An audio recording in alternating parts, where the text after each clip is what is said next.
Bonjour, bienvenue sur Ma vie d'entrepreneur, le podcast des ambitieux et ambitieuses. Je m'appelle Tendresse Bonissa, je suis la fondatrice de My Partners et Ma vie d'entrepreneur et depuis 2018, on accompagne les entrepreneurs et les porteurs de projets dans le lancement ou développement de leurs activités. On a accompagné des entrepreneurs qui aujourd'hui réalisent des millions d'euros de chiffre d'affaires, sont invités à l'Élysée et à l'ONU et tous les cas clients ont été partagés sur le compte Instagram Ma vie d'entrepreneur. Les formations et accompagnements sont éligibles au CPF et on organise aussi des événements. Le grand speed meeting des entrepreneurs et porteurs de projets. Cette année, il y aura la dernière édition et donc qui était aussi la 7e édition de cet événement. On aura le plaisir d'avoir avec nous Kelly Massol, Adjinaya, Balou, Guy Incho, Caroline Mignot, etc., etc. Donc n'hésitez pas à regarder la description du podcast puisque de toutes les façons je vais mettre le lien pour voir le programme de cet événement. Je vais vous en parler peut-être un peu plus en détail à la fin du podcast. Et surtout, on aura aussi le plaisir d'avoir un grand speed meeting, donc durant à peu près 2h30. Vous allez pouvoir échanger avec d'autres entrepreneurs. Donc n'hésitez pas à lire tout simplement la description de ce podcast pour voir le programme ou à vous rendre sur le site internet grandspeedmeetingdesentrepreneurs.com. Donc aujourd'hui, on va parler des turbulences et de la gestion des turbulences dans sa vie pro, personnelle, qui a des impacts sur le perso ou le pro. Enfin, on va parler du coup de comment en fait gérer les problématiques qu'on peut rencontrer. Comment ne pas se laisser submerger par les problèmes qu'on peut vivre dans sa vie et ne pas justement affecter le pro et le perso avec Kelly Laranaga qui est psychopraticienne et qui est avec moi et avec qui je vais discuter durant les prochaines minutes. Bonjour Kelly, comment vas-tu ? Je vais bien et toi ? Je vais très bien. Est-ce que tu peux te présenter aux auditeurs, s'il te plaît ? Alors je suis Kelly Laranaga, psychopraticienne et j'accompagne des adultes, adolescents, couples et couples d'amis, entre guillemets, et notamment des adultes entrepreneurs ou qui ont vraiment un poste parfois très important dans certaines entreprises, que ce soit la leur ou celle d'autres personnes, et qui ont du mal à gérer la vie pro, la vie perso et eux-mêmes en tant qu'individus et ce dont ils ont besoin. Et comment on fait justement pour ne pas empiéter du pro au perso, du perso au pro ou du perso au pro aussi quand on rencontre des problèmes dans sa vie. On peut empiéter du perso au pro. Mm-hmm. Ça arrive que ça aille dans les deux sens. Effectivement. Je crois que l'idée, c'est de pouvoir au maximum, même si ce n'est pas toujours simple, voir ça comme n'étant pas des vases communicants et arriver quand même à mettre une limite, à mettre ses propres limites. Mais pour ça, il faut savoir repérer ses besoins. Ok, qu'est-ce qui est dur pour moi ? Qu'est-ce qui m'irait comme fréquence, comme rythme ? Et réussir à les poser au maximum. Alors que ce soit en tant qu'entrepreneur ou en tant que salarié, s'autoriser à ne pas tout donner pour le travail parce que finalement ça peut empiéter et sur la santé et sur la vie perso et là une fois que c'est arrêté, c'est arrêté. Il peut y avoir une mise à l'arrêt du corps mais aussi de l'esprit et également dans la famille par exemple quand on perd l'équilibre, finalement. Ouais. Ok.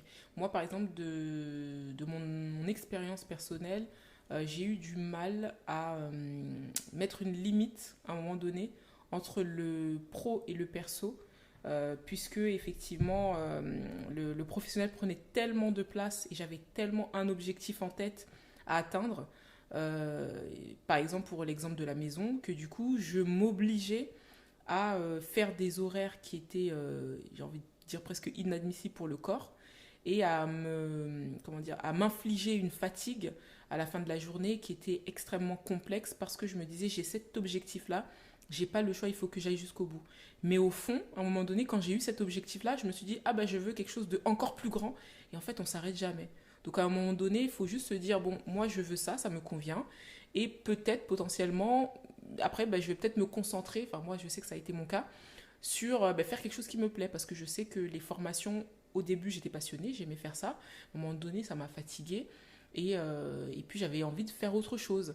Et c'est vrai que j'aurais pu continuer comme ça en faisant des formations encore et encore et encore, sans m'arrêter parce que je serais allée avec des objectifs toujours plus hauts. Et puis tu t'arrêtes jamais en fait. C'est le piège. Voilà, c'est le piège. Enfin, un des pièges en tout cas. Ouais, exactement. Et du coup, ça me fait penser à Caroline Receveur, même si on en parlera un peu plus en détail plus tard. J'avais partagé récemment un réel où elle expliquait, où j'expliquais du moins son parcours, parce qu'effectivement elle avait 4 entreprises. Les 4 entreprises, elle les a arrêtées en fait. Il me semble, je ne sais pas si elle les a vendues, mais en tout cas elle s'en est séparée. Parce qu'à un moment donné, elle courait. Alors que bon, on peut se poser la question, mais t'es millionnaire, en fait, qu'est-ce que tu veux de plus en fait? Ça te suffit pas. Mais en fait, parce qu'il n'y a jamais de limite dans la vie, donc on peut continuer comme ça et ça peut être du coup infernal. Donc voilà. Alors, je voudrais parler maintenant de l'auto-sabotage parce que c'est ce que font justement les porteurs de projets. Ils pensent qu'ils ne sont pas capables de faire certaines choses et donc ils s'auto-sabotent. Et cet auto-sabotage a pour conséquence la procrastination. À ton avis, ça vient d'où? Est-ce que ça peut venir potentiellement de l'enfance, du manque de confiance? Ça peut venir de plusieurs choses. Ça peut venir effectivement de l'enfance, du manque de confiance.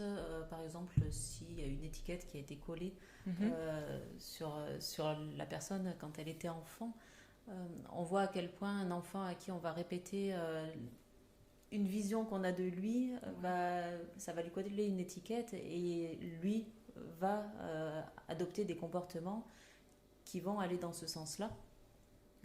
Donc ça peut venir de là et du coup ça crée une croyance et la croyance cette croyance-là en tout cas étant limitante, il va y avoir de l'auto-sabotage parce que finalement, ok, j'ai envie de faire ça, j'ai envie de voir plus grand, etc.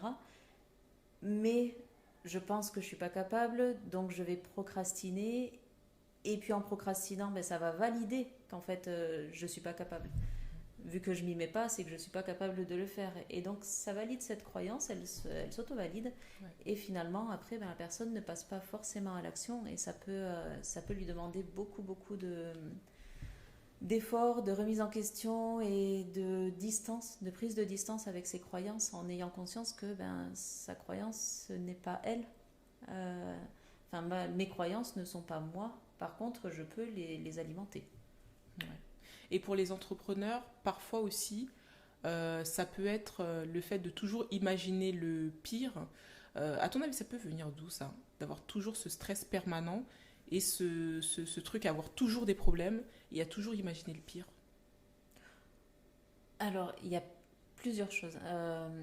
Il peut y avoir on est encore dans le domaine de la croyance. Par exemple, on entend, alors dans les phrases qu'on peut entendre, ou même des phrases avec lesquelles on peut grandir, c'est oui, tout ne tombe pas tout cuit, il faut travailler, c'est dur, la vie c'est dur, et réussir, c'est pas forcément facile. Ouais. Mais en plus, réussir, c'est pas forcément chouette parce qu'il y a, dans l'air ambiant, il y a une espèce de critique de la personne ou des personnes qui réussissent. Ouais. On peut entendre qu'une personne qui est riche, c'est parce qu'elle arnaque les autres, ou que l'argent, ça rend les gens mauvais. Et du coup, peut avoir l'envie de gagner de l'argent, de réussir, même dans un domaine qui peut être aidant pour les autres et qui peut faire du bien. Et en même temps, paradoxalement, cette croyance de les gens qui sont riches sont mauvais fait que j'ai aucun intérêt à devenir riche si c'est pour que mon entourage me voit comme quelqu'un de mauvais et que moi, potentiellement, je me vois aussi comme quelqu'un de mauvais. Ouais. Donc, il y a une espèce de dissonance qui se fait entre ce dont j'ai envie et l'image de moi que j'ai envie de préserver aux yeux des autres. Ouais. Et toi, d'ailleurs, tu accompagnes les entrepreneurs qui, eux, ont parfois beaucoup de pression qui peut venir de la famille parce qu'il faut toujours produire plus pour qu'on puisse continuer à avoir ce train de vie. comment ils le vivent et comment peut-être éviter d'être aspiré par la volonté des autres et leur faire comprendre que arrête de mettre cette pression-là parce que j'en peux plus, quoi. Alors, je crois qu'il y a deux choses. Il y a les personnes qui ont la famille qui peut leur mettre un train de vie, un train de vie, pardon, une pression. Oui. Donc, il y a ces personnes-là où ça peut être le conjoint, la conjointe qui va mettre une pression parce que, ben, ouais, quand même, j'aime bien la manière dont on vit, donc faut que ça continue. Ou la famille plus élargie qui va demander aussi de l'argent. Bon, ben, tu travailles bien, donc envoie, quoi, enfin, fais partager. Mais il y a aussi la personne qui va penser, donc l'entrepreneur par exemple, ou le dirigeant, qui va penser que c'est ce qu'on attend de lui, alors que parfois la famille attend juste que la personne se contente de ce qu'elle a et soit présente pour la famille, pour des vacances, prenne le temps le soir de partager un repas, ne soit pas toujours connecté sur son téléphone quand il y a une notification en pleine nuit par exemple, ou quelque chose qui est parce que le travail semble toujours très urgent et si je ne fais pas ça, si je ne réponds pas tout de suite, ça va mal se passer, ou je vais perdre de l'argent, ou je vais perdre ça. Si je prévois de partir en vacances, eh ben, j'aurai moins d'argent parce que j'aurais dû gagner temps en étant au travail à ce moment-là, mais en fin de compte j'y suis pas, donc. Et je crois que, comme tu le disais si justement, il y a l'idée de se mettre un objectif, ok, mais accueillir aussi que quand il est atteint, c'est bon. Et que même quand il n'est pas encore atteint, mais quand il est on va dire, dans une fourchette qui convient vraiment, c'est pas forcément nécessaire d'aller au-delà de soi pour faire soit ce que les autres attendent de nous, soit ce qu'on pense qu'ils attendent de nous. Alors que parfois, c'est pas le cas. Il y a plein d'enfants qui préféreraient avoir leur papa présent ou leur maman présente plutôt qu'un parent qui n'est pas là mais qui saura dire tiens, je t'ai acheté tout ça par contre. Ouais, ça c'est clair. Et si justement la personne elle n'est pas dans une fourchette dans l'atteinte de son objectif, exemple, moi par exemple j'étais partie dans l'objectif de l'achat de la maison, c'était un objectif qui obnubilait mes pensées et mes nuits, et c'est pour ça que je faisais des horaires qui étaient incroyables et j'acceptais tous les clients, c'était vraiment fou. Mais si on partait du principe que je n'arrivais pas à atteindre cet objectif-là, à quel moment là on se dit non mais stop en fait, je sais pas, pose-toi, arrête, fais une grande pause. C'est à quel moment qu'on... Je pense que ce qui serait judicieux, c'est de le faire avant que le corps dise stop. On ne le sait pas ça. Et bien justement, ça on ne le sait pas. Donc ça demande d'être assez centré sur soi. Être centré sur soi, ça ne veut pas dire être nombriliste. Ça veut juste dire, ok, vu que je suis au centre de ma propre vie et que c'est mon énergie que je déploie pour atteindre ces objectifs-là, je me positionne de manière à ressentir ce qui se passe en moi et si c'est juste ou pas de continuer à produire de l'énergie sans en récupérer quelque part. Quelqu'un qui finit au fond de son lit à plus pouvoir travailler n'aura à la fois pas atteint son objectif mais en plus aura perdu la santé pour un temps ou de manière pérenne et ne pourra pas à ce moment-là ni être en vacances. Alors bon, si elle sera en vacances, entre guillemets, mais ça ne sera pas les mêmes vacances de qualité que ce qu'elle aurait pu avoir si elle s'était autorisée à partir 2 semaines à l'étranger ou ne serait-ce que prendre 2 semaines chez elle. C'est ça. Parfois, ne pas laisser effectivement la santé nous faire prendre conscience qu'on avait tout. Parce que finalement, si je reprends l'exemple de Caroline que j'ai donné tout à l'heure, elle s'est rendue compte quand elle a eu son cancer qu'en fait, elle avait tout. Et elle s'est dit, mais je cours après quoi ? J'ai tout, en fait. Et moi aussi, à moindre mesure, parce que voilà, j'ai pas son niveau, mais c'est vrai que quand j'ai eu le problème personnel que je rencontre en ce moment, ça a été une révélation pour moi. Et je me suis dit, mais c'est vrai que je cours après quoi ? Parce que quoi qu'il en soit, j'ai l'essentiel et j'ai eu tout ce que je voulais. C'est juste que je veux plus. Mais dans le fond, pourquoi je ne prends pas déjà le temps de bien profiter de ce que j'ai et de me recentrer sur ce que j'aime ? et sur un travail, une activité qui me plairait au quotidien. Parce que c'est vrai que comme pour ceux qui écoutent mes podcasts, je le dis souvent, c'est vrai que les formations, j'en ai fait le tour et j'ai envie de faire autre chose, quoi, d'avoir d'autres challenges et de kiffer et d'avoir la paix. Voilà, c'est vrai, la paix. C'est quelque chose dont je parle souvent. Ok, très bien. Du coup, petite autre question, là on change un peu de registre. À ton avis, d'où vient la comparaison? Ce truc-là de tout le temps se comparer aux autres, d'être stressé. Est-ce que c'est les réseaux sociaux? Est-ce que c'est l'enfance? Est-ce que c'est... Qu'est-ce que c'est? Alors, si on veut aller dans l'enfance, il peut y avoir déjà. Ben, ça peut arriver dans la famille, hein, quand il y a une fratrie, même sans forcément vouloir faire mal, ça peut arriver que les parents ou un des deux parents disent bah oui, mais regarde ton frère ou ta sœur, il a fait mieux, ou à ton âge, c'était comme ça, il savait faire ça, ou voilà, il peut y avoir une espèce de comparaison, ne serait-ce que sur des trucs lambda, hein, genre bah regarde, ton frère il s'est levé en premier pour débarrasser la Mm, table. mm, Voilà, il y a une espèce mm. de course où pour être parfait, il faudrait être le premier à faire les choses Ouais, aussi, à c'est prendre des vrai, initiatives, c'est vrai. à aider, à Mm, ramener les meilleures notes. mm, Et en parlant de notes, ben, ça aussi, ça a un impact sur l'enfant. C'est-à-dire que quand à l'école, eh ben, ceux qui sont valorisés, ce sont ceux qui ont les meilleures notes. mm. Ça peut amener soit au niveau scolaire, à dire à l'enfant, bah regarde, l'autre il a eu tant alors que toi tu as eu tant et du coup c'est moins bien, etc. Soit à la maison, bah ok, combien ont eu les autres? Et ça c'est Ouais. vraiment un truc Mm, de beaucoup de mm. parents. C'est clair. Euh, le Mm, bon, toi t'as eu 16, ok, l'autre il a eu combien? Il a eu 18. Bon, et pourquoi toi t'as pas eu 18? ouais, Pourquoi t'as pas eu 19 et pourquoi t'as pas eu 25 sur 20 et ouais, je pourquoi? te jure. Et finalement, il y a une espèce de pression, même si ça peut s'entendre, enfin, c'est-à-dire que les parents, en faisant ça, ne veulent pas forcément quelque chose de mauvais pour leur enfant. C'est l'idée aussi qu'ils réussissent. Mm, Mais qu'est-ce que la réussite? Est-ce que la réussite, c'est forcément être premier en classe ou la réussite, c'est vivre une vie qui est alignée avec soi-même? mhm. Il y a aussi des personnes qui n'ont pas fait de grandes études et qui sont profondément heureuses et riches. Ouais. Mm, mm, mm.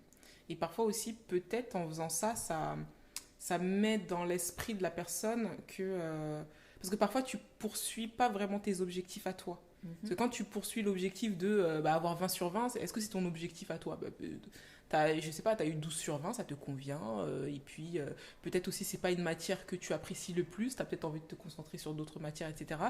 Et est-ce que justement, ça met pas ce truc enfin, de répondre aux exigences des autres, de la société? Parce que c'était une discussion en fait que j'ai eue avec une amie qui me disait à cause des mais pour elle c'est à cause des réseaux sociaux, mais moi je me dis est-ce qu'il Ça y a peut pas ça peut aussi, pas hein. être plus loin? Mais les réseaux, c'est une fois qu'on est adulte Oui, ou ado. c'est vrai. Ouais, ouais, Mais ça peut aussi, effectivement. ouais. Et elle me disait j'ai l'impression que parfois on court après plein d'objectifs mais c'est pas les nôtres.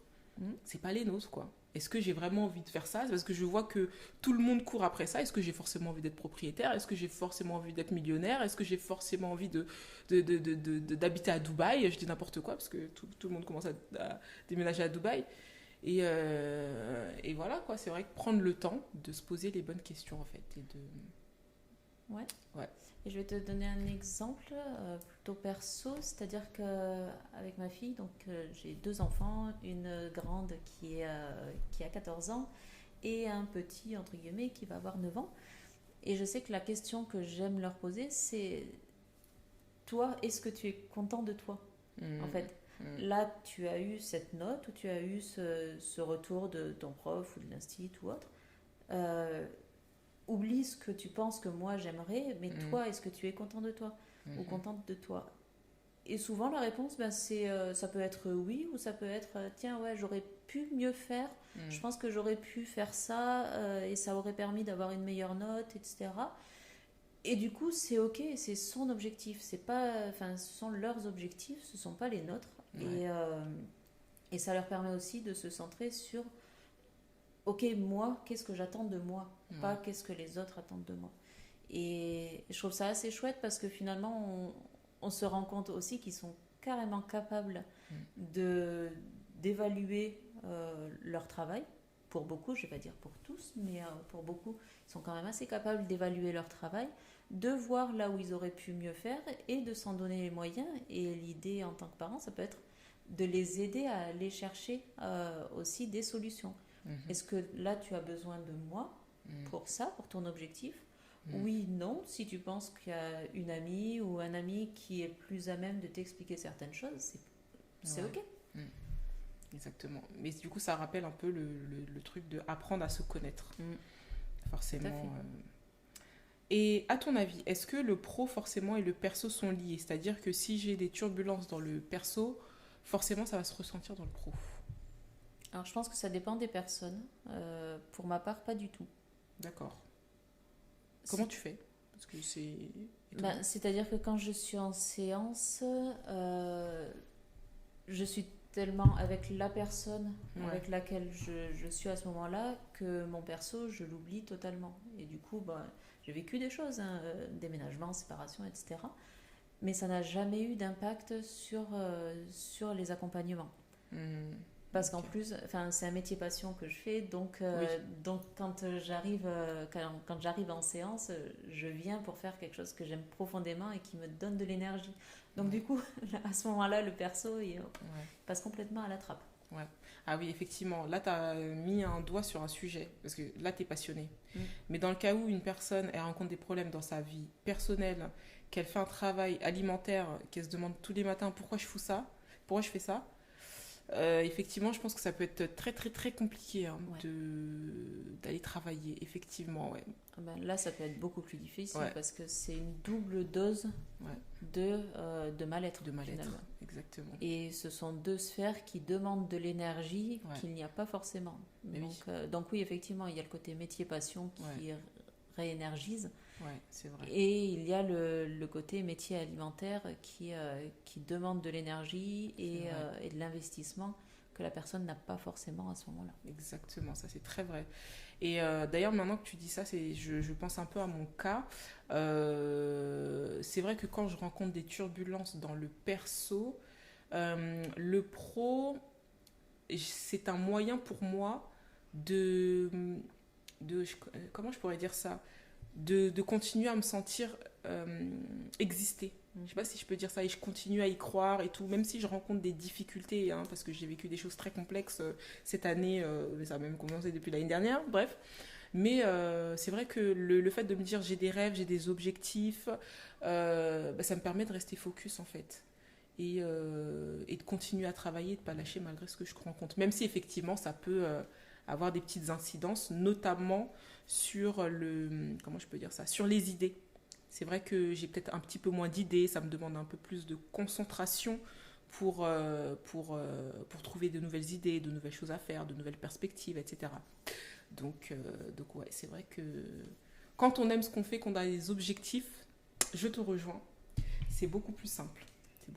Disons que quand ça a du sens, c'est différent. Et là, ce que tu dis, oui, effectivement, au niveau de la créativité c'est aussi un élan de vie. Mais quand c'est compliqué, quand ce que tu vis est difficile, etc., cet élan de vie, il peut être un petit peu plus compliqué à avoir, sauf si tu te sens dans une situation où tu as une espèce d'instinct de survie et où il faut être hyper créatif pour pouvoir sortir de cette situation et y aller et créer un truc. Et là, ça peut aussi stimuler. Ouais, exactement. Parce que moi, je sais que j'ai des... Après, bon, moi, c'est parce que peut-être aussi, je suis aussi très exigeante. Mais je sais que j'ai des copines, elles me disent punaise, c'est fou, malgré ce que tu vis, je le ressens pas sur les réseaux. Elles me disent non, moi je te vois, tu m'as l'air très bien. Et en plus, tu continues à faire des trucs, elles sont impressionnées. Et alors que, mais en même temps, non, mais ça revient vraiment à ce que tu disais. C'est quand on est passionné, on aime ça, et puis on kiffe en fait, on n'a pas l'impression de travailler. Et du coup, effectivement, ça a moins d'impact que si je faisais ça vraiment que pour l'aspect alimentaire, quoi, et que je savais pas pourquoi je faisais tout ça. Un truc bête, Kelly, que je me suis déjà posé, c'est comment deux personnes ayant eu la même éducation peuvent penser ou vivre les choses différemment. Exemple, ils ont été tous les deux dans une famille où ils n'avaient pas de moyens, où les parents ont galéré. Il y en a un, ça l'a traumatisé, il a dit plus jamais cette vie. Et il y en a un autre, il est en mode baba cool, il vit sa vie comme ça, il s'en fout, et puis c'est comme ça. Alors déjà, c'est pas bête comme question, parce qu'effectivement, on peut se la poser. Je dirais qu'il y a une question de filtre et de personnalité.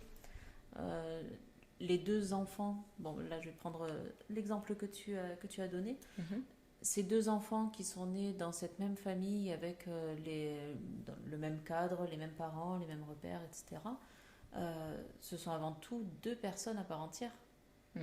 Donc on ne met pas au monde des êtres vides, je vais dire, des êtres vides auxquels on va bourrer le crâne avec des choses, et puis du coup ça va devenir des copies conformes. Dans une fratrie, régulièrement les personnes ne se sont pas développées de la même manière en ayant eu pourtant les mêmes modèles. Donc il y a vraiment une question de personnalité, un des deux qui peut se dire bon ben moi jamais ça, et puis l'autre qui se dit bon ok c'est comme ça finalement, je peux aussi être heureux sans chercher à courir après le bonheur après tout, et puis finalement peut-être que le bonheur il est dans les instants présents, et puis je vis d'instant présent en ayant conscience en plus que l'avenir c'est vraiment quelque chose d'incertain.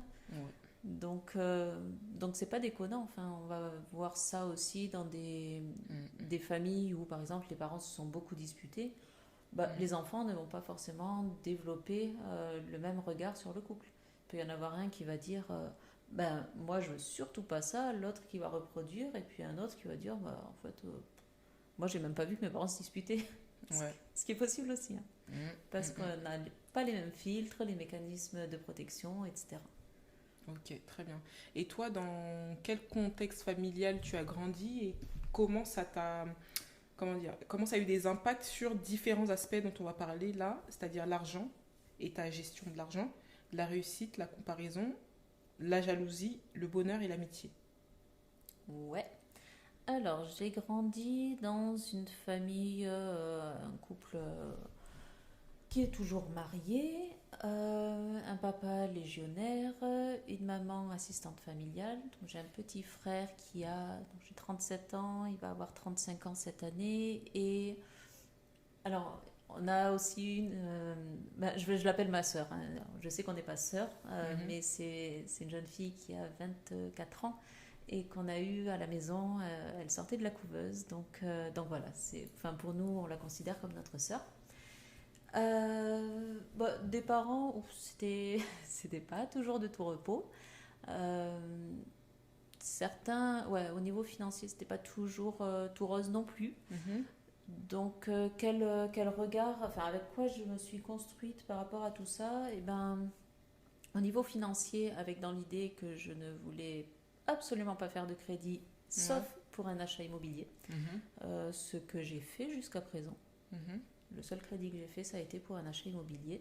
Donc ça m'a permis de me dire, non, pas de crédit. Pourquoi? Parce qu'il y a eu des situations où il y a eu trop de crédit et ça t'a traumatisé? Je voyais qu'il n'était pas forcément bien, et donc j'ai pas eu envie de tomber dans ce truc-là. J'ai la chance d'avoir eu des parents, notamment ma maman, qui m'a expliqué comment certains mois ça pouvait être difficile, et qui m'a expliqué ok, on a fait ça comme bêtise, ça nous a amené à vivre ça, et aujourd'hui il y a ça comme conséquence, on a besoin de ça pour sortir de là, sans jamais nous priver de rien, mais en expliquant toujours. Donc on n'a pas vécu de manque, mais en nous expliquant toujours ok, ce sont les choix qu'on a fait à tel instant qui ont eu ces conséquences là, et voilà. Donc, et ça, je les en remercie, parce que ça m'a beaucoup, beaucoup aidé à voir en fait, ok, ça peut amener ça, et je ne vais pas tomber dedans. Et donc ça a été une des premières leçons qui m'a servi dans ma vie d'adulte.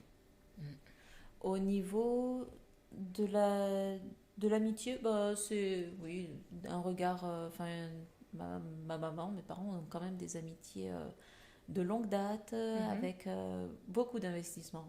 Ma maman peut avoir tendance même à trop donner, j'ai ce regard, à trop donner, et peut-être pas à recevoir assez. Alors ça, après, c'est tout un... Mais voilà. Mais ils ont de très très belles amitiés de longue date qui se passent très très bien. Et où là, dans ces amitiés-là, en tout cas, il y a un bel équilibre. Et sur la réussite ou la comparaison? Alors, il y a juste une phrase de mon papa qui m'a qui m'a pas aidée du tout. Et j'ai appris quand j'avais 30 ans qu'en fait, lui, il disait ça pour rire. Ah, Mais d'accord. sur un ton de légionnaire, d'adjudant-chef légion, c'était pas entendu comme si c'était pour rire. C'était, t'as eu 18, ok, mais les 2 points qui manquent, ils sont où? Ah oui. Et maintenant, quand je lui en parle, il me dit, mais non, mais c'était de pour l'humour. rigoler. Ah bah oui. Alors moi, j'ai pas du tout entendu comme de l'humour. Et ça m'a bien bien bloqué. Ah ouais, carrément. Ouais, ça m'a vraiment bloqué pendant des années parce que Ça veut dire que tu te disais, je suis pas assez bien, quoi. en fait, je pouvais mettre des heures et des heures à écrire une phrase dans un devoir et à me dire, mais ce mot-là, est-ce que c'est exactement ouais. celui que je voulais dire? Est-ce que la personne en face va comprendre ce que je voulais dire et est-ce que ça va... Lui, c'était de l'humour, mais alors moi, ça a eu un impact terrible, alors que sur un autre enfant, ça aurait pu glisser et potentiellement mon frère ou ma soeur ont déjà entendu ça et ne s'en rappellent pas du tout. Ah ouais. Donc ça dépend aussi de la personnalité. Après, sur la réussite, non, leur truc leur vision de la réussite, c'était soyez heureux. Donc, quoi que vous fassiez, faites en sorte que ça vous rende heureux. Qu'il y ait de l'argent, qu'il n'y ait pas d'argent, juste soyez alignés avec vous-même et on vous suivra toujours dans vos projets. C'est plutôt moi qui me suis mis une pression, je ne sais même pas pourquoi, et celle-là, elle vient vraiment de moi. C'est-à-dire que j'ai choisi une voie à la base qui n'était pas du tout mon truc. Je suis partie en brevet des métiers d'art en communication graphique que je n'ai pas du tout eu parce que vraiment ça ne me parlait pas. Alors que depuis gamine, je voulais être psy. Ah ouais. C'était mon rêve, c'était mon truc. Et je me revois dans la cour du lycée me dire mais si j'avais le courage, je leur dirais que je veux changer. Et je sais très bien, et je savais en plus à ce moment-là que c'était juste de l'ego pour pas dire je me suis plantée de voie, parce qu'en plus j'avais conscience qu'ils m'auraient suivi dans mon truc. Qu'ils auraient fait en sorte de faire ce qu'il fallait pour que je puisse quitter cet endroit dans lequel j'ai rencontré des gens formidables, mais au niveau des études, c'était pas pour moi, quoi. C'était pas ça. Donc, il n'y a pas toujours les parents qui mettent des bâtons dans les roues. Là, je sais très bien qu'ils m'auraient vraiment suivi et que c'est moi, mon ego, qui disait non, je veux pas reconnaître que je me suis plantée. Et j'ai fait pareil dans certaines relations d'ailleurs amoureuses. Donc ça peut aller loin et ça peut voilà. Très bien. Mais j'ai aussi de quoi. Non, j'allais dire sur la réussite, j'ai aussi une maman alors je dis une maman parce que c'est surtout elle qui m'a répété ce genre de phrase. Il n'y a pas de problème, il n'y a que des solutions et à toute chose malheur est bon et regarde le positif dans ce que tu peux vivre. De toute façon, c'est arrivé. Effectivement, c'est désagréable, c'est inconfortable. Mais tu peux probablement en sortir quelque chose de positif, même un tout petit truc qui va te faire dire bah, finalement, j'ai appris ça. Ou ça m'a amené à rencontrer telle personne, ou à vivre ça. Et ça, ce sont vraiment 2 phrases et une façon de penser, mais qui m'a tellement permis de sortir de situations dans lesquelles je me sentais mal en me disant ok, à quoi ça peut me servir et à passer à autre chose et à me servir de ça. Donc c'est l'éducation que j'ai eue avec beaucoup beaucoup d'amour. Très bien. Et sur la comparaison? J'ai pas le sentiment d'avoir été comparée. Ok. Et tu l'as jamais eu en toi-même ou des moments où... Je sais que ça a peut-être été le cas. Mais en fait, peut-être dans l'autre sens, je crois que c'est peut-être mon frère qui a peut-être un petit peu plus mal vécu, mais il faudrait que j'en reparle avec lui, mais qui a peut-être un petit peu plus mal vécu le côté, voilà, ta soeur elle a des bonnes notes, ou ta soeur elle fait ça, ou elle est plus calme, ou des trucs comme ça. Mais je suis même pas certaine, mais je pense qu'il y a peut-être eu un truc. D'accord. Mais je suis pas sûre. En tout cas, D'accord. ça m'a pas perturbée et j'ai pas l'impression d'avoir, en tout cas perso, j'ai pas l'impression d'avoir été comparée. À part D'accord. ce truc du 18 et les 2 points qui manquent, Oui. ils sont où. Mais, Bon, mais non, enfin, c'est pas quelque d'accord. chose qui m'a marqué en tout cas. Ok, bon bah super, très bien. Alors moi, pour partager mon expérience, alors sur l'argent et sa gestion, moi je sais que ma mère me disait beaucoup, faut économiser, faut prévoir, faut faire attention. Elle était très comme ça, donc ça veut dire que moi déjà instinctivement, très vite, pourtant j'avais que peut-être 400 euros de crous, j'arrivais avec 400 euros de crous à mettre 10 ou 15 000 euros de côté très jeune, tu vois, je ne sais pas comment je faisais. Et pourtant je ne me comment dire, je ne me limitais pas. C'est-à-dire que je continuais à faire ma vie, à sortir avec mes copines, à aller au restaurant.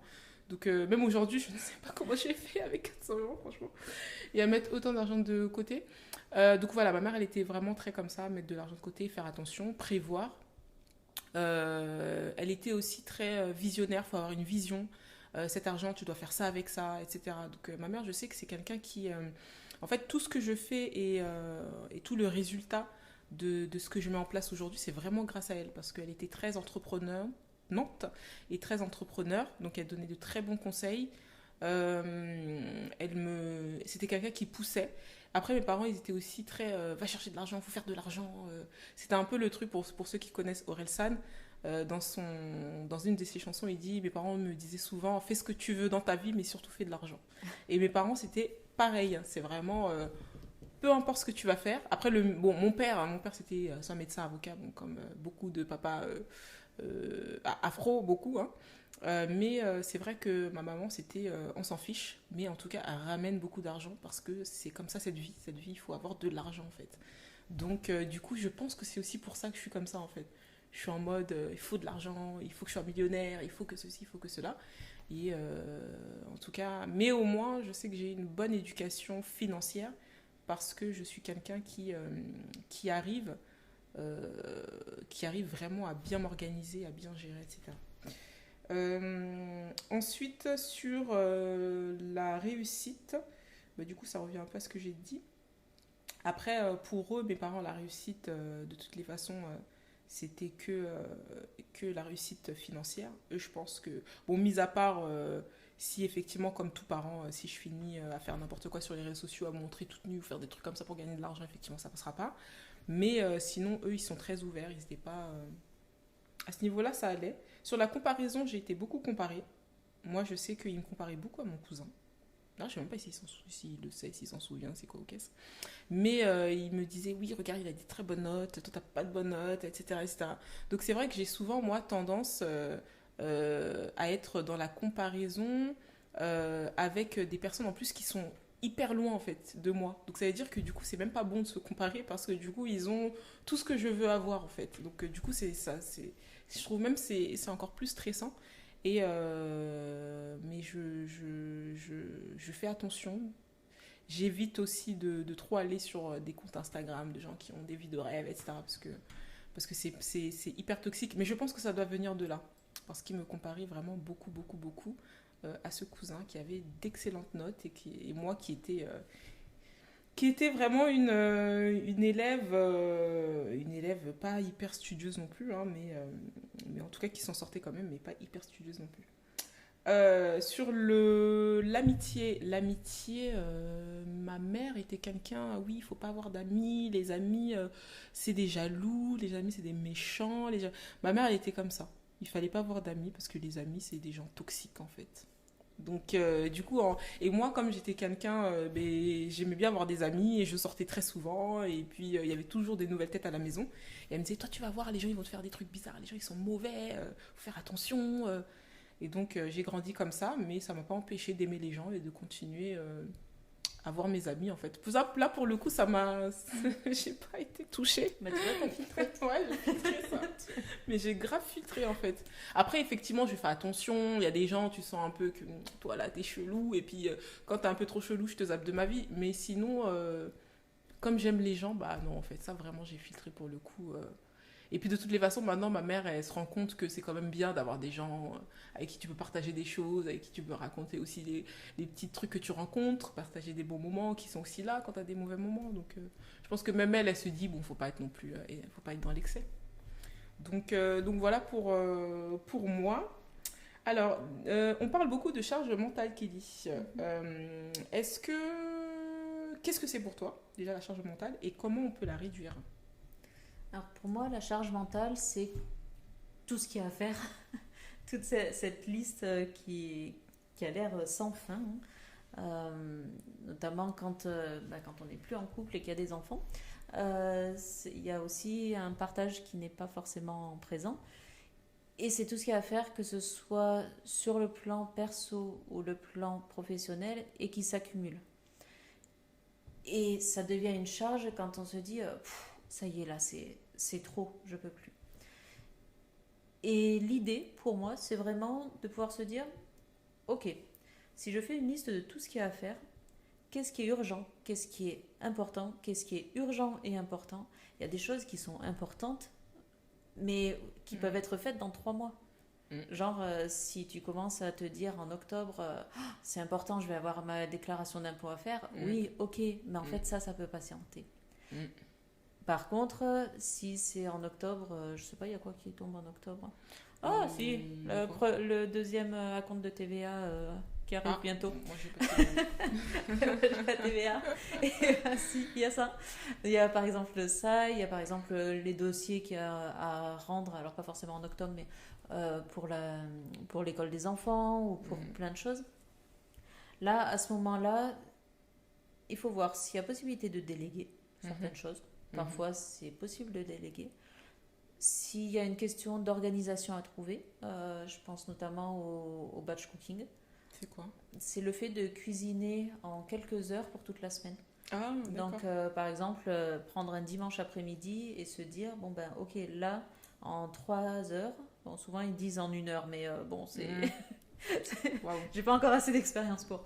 Donc c'est à peu près, allez, on va dire en 3 heures, et tu prends, tu fais tous tes repas pour toute la semaine, et du coup t'as plus ça à penser les soirs de la semaine. Effectivement. C'est déléguer s'il y a des trucs, oui, effectivement, où tu peux dire, bon ben ça, est-ce que quelqu'un dans l'assemblée peut s'en occuper? Selon l'âge des enfants, juste te demander est-ce que tu peux plier le linge ou enfin. J'avoue, je les fais pas trop participer, mais en fait, ils sont toujours partants si je leur demande un coup de main. Donc c'est aussi pour ça que je leur fous la paix, je crois. Mais c'est pas se mettre la pression. Il y a vraiment des choses qui peuvent attendre. La machine à laver à faire absolument aujourd'hui, ben, elle peut attendre demain éventuellement. Je sais pas, l'aspirateur, eh ben, il peut peut-être attendre demain ou après-demain si vraiment... L'idée, c'est pas de reporter à dans 3 semaines, mais c'est de pouvoir faire ça à un moment où c'est aligné avec soi-même. Après, on fonctionne pas tous pareil, et je sais que perso, je peux avoir tendance à procrastiner, à toute la semaine faire ce qu'il y a à faire, mais à me foutre la paix sur des trucs. Et par contre, une fois que je m'y mets, en 3 heures, je vais faire ça, je vais me mettre à fond, et c'est fait. C'est fait, c'est torché, et moi, je suis tranquille.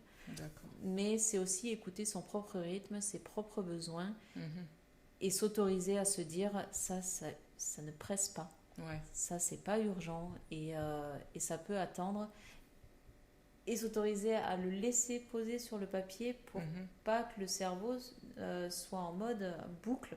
En fait, il y a ça à faire, il y a ça à faire, il y a ça à faire, alors que ça peut juste être posé quelque part et y revenir plus tard. Toi, tu as la charge mentale ou pas du tout? Je la ressens pas comme ça. D'accord. Alors, je la ressens pas comme ça parce que je m'écoute en fait. Ok. C'est-à-dire que mais j'ai vraiment ce truc de m'écouter, de me dire ok, de quoi j'ai besoin là tout de suite. Je sais que j'ai ça et ça et ça à faire. Par contre, là tout de suite, de quoi j'ai besoin? J'ai besoin, j'en sais rien moi, d'aller faire une promenade. Ok, je vais prioriser ma promenade parce que je sais que je serai réénergisée et qu'en revenant, j'aurai l'énergie pour faire ce que j'avais à faire. D'accord. Et du coup, ça ne va pas me demander de puiser dans l'énergie que j'avais, ça va me demander de puiser dans l'énergie que je viens d'avoir, de me créer. Très bien. Du coup, je ne ressens pas la charge mentale. Effectivement. Puis j'aime beaucoup l'humour. Ouais. Donc, je sais qu'à la maison, on rigole énormément.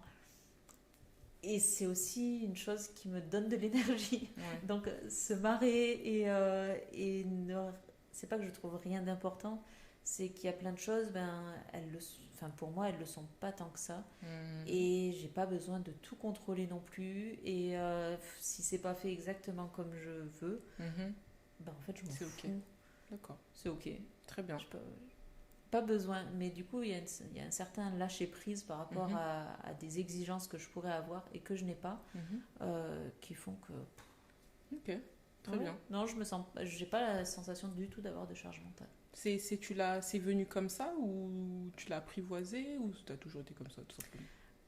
Alors, j'ai envie de dire que ma mère disait une expression qui me revient de temps en temps, qui était: Kelly, tu as un poil dans la main qui te sert de canne. C'est-à-dire que j'étais une grosse feignasse et que j'avoue que j'étais la première à m'éclipser de la table, à trouver une excuse pour pas débarrasser, et mon frère se retrouvait à faire le job à ma place. Donc déléguer, ça n'a jamais été un problème. Ça, effectivement. Hein. Ça n'a jamais été un souci.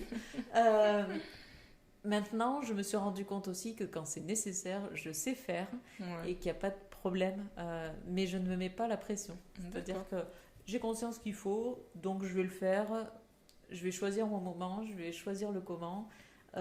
Si j'ai moyen de rendre ça hyper agréable avec de la musique qui me met en joie ou des trucs comme ça, et ben, je vais le faire de cette manière-là. Même avec les enfants, c'était devenu un jeu. Je dis c'était parce que ça fait un moment qu'on l'a pas fait comme ça par rapport aux emplois du temps de chacun. Mais on appelait ça la tornade du rangement. On mettait les musiques qu'on voulait le plus fort possible, et puis on se mettait un chrono et allez. Et on ressemblait au diable de Tasmanie. Je sais pas si tu te rappelles de ce dessin animé où on le voit tourner dans tous les sens. Et en fait, ça ressemblait vraiment à ça. Et du coup, voilà, en une demi-heure. Très bien. On se dispatchait les tâches. Moi je prends ça, moi je prends ça, moi je prends ça, très bien. Et puis, allez, go. Et... top. Et voilà. Toujours dans la bonne ambiance. Ouais, j'ai besoin de la bonne humeur pour pouvoir faire les choses, et au moins elles se font. Et là, c'est chouette. Super. Alors, pour clôturer, comment on peut te rencontrer? Comment on peut te rencontrer, hein, tout simplement. Comment on peut te retrouver, voilà. Eh ben, alors, je ne suis pas vraiment réseaux sociaux, c'est pas trop mon truc. Insta, Facebook, j'y suis pas. Ça, pour moi, c'est une charge mentale, tiens. Ah ouais. Par exemple, alimenter les réseaux, c'est vraiment, vraiment une grosse charge mentale. J'ai essayé, j'y arrive pas en fait, ça me prend la tête. Ouais. Et du coup, eh ben, je ne le fais pas, en tout cas pour aujourd'hui. Hein. Si un jour ça me parle, j'irai. Mais donc, je me suis évité cette charge-là. Donc, vous pouvez me retrouver sur mon site déjà, donc www.kelly-du6, je crois, laranaga.com, ou sur psychologue.net et Google. Et je fais les séances alors uniquement en visio, par téléphone ou en walk and talk, donc en se promenant dans la nature, parce que ça aussi, ça enlève de la charge mentale. C'est sûr. En tout cas, ça redonne de l'énergie, je trouve. Autour d'Avignon. Très bien. Merci beaucoup, Kelly. Avec plaisir, merci à toi. Alors, en tout cas, merci à ceux qui viennent d'écouter ce podcast. J'espère que vous avez apprécié. N'oubliez pas de prendre vos billets pour le grand speed meeting des entrepreneurs et porteurs de projets. Vous avez toutes les infos dans la description. On aura Kelly Massol, Adinaya, Caroline Mignot, Balou, etc. Il y aura des interventions vraiment riches et pertinentes. Il y aura 2h30 de speed meeting. Vous allez pouvoir échanger avec les autres participants, créer votre réseau, développer des contacts, des connexions, etc. Il y aura la possibilité aussi de gagner un coaching, offert avec Kelly Massol durant l'événement, qui sera là justement pour vous donner des conseils, un regard extérieur sur votre activité ou votre futur projet. Il y aura vraiment beaucoup de surprises, beaucoup de cadeaux. Il y aura même un shooting photo professionnel offert. Bon, pas le jour de l'événement bien sûr, mais plus tard, vous allez pouvoir programmer le rendez-vous avec le photographe. Donc vraiment, prenez vos billets, ce sera la dernière édition de cet événement parce que comme je vous le dis, je vais aller vers d'autres activités, d'autres projets. Et donc c'est pourquoi j'ai décidé donc d'arrêter le speed meeting qui est pourtant un événement qui existe depuis 2018 puisqu'on en est à la 7e édition. Merci beaucoup d'avoir écouté ce podcast. Je vous dis à très bientôt. C'était Tendresse Bonissa de My Partners et ma vie d'entrepreneur. Bye bye.